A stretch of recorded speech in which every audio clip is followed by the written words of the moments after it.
बिस्मिल्लाहिर्रहमानिर्रहीम। अस्सलामु अलैकुम वरहमतुल्लाहि वबरकातुहू।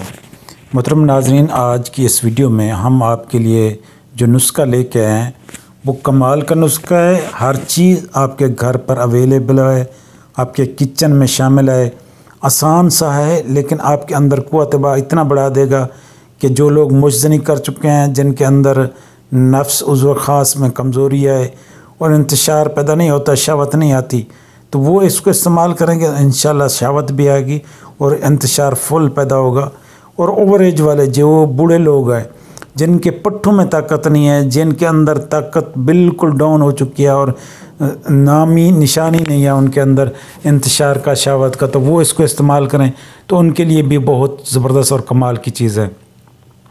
और जिनकी टाइमिंग नहीं लगती या जिनके अंदर पट्ठों की कमज़ोरी है वो इसको इस्तेमाल करें। लेकिन इससे पहले कि हम अपने टॉपिक की तरफ जाएं, आपसे गुजारिश है हमारे चैनल को सब्सक्राइब करें, वीडियो को लाइक करें और नीचे कमेंट्स करें।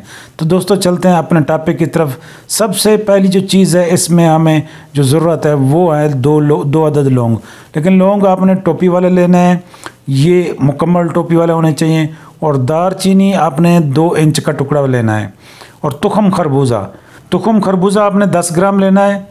छुहारे 3 अदद और दूध आधा किलो। शहद खालिद देसी 3 चम्मच।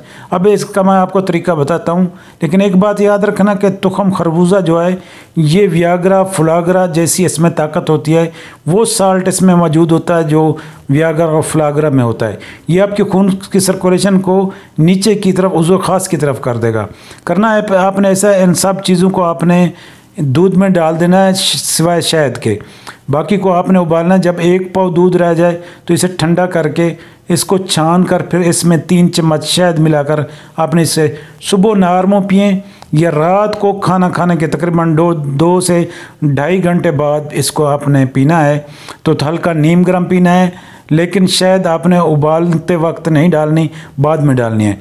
इससे ज़बरदस्त रिज़ल्ट मिलेगा। ऐसा नुस्खा आपको कहीं नहीं मिलेगा। बहुत अच्छा है, आज़मूदा, इसे आज़मा कर देखें, पहली रात में बेहतरीन आपको रिज़ल्ट देगा।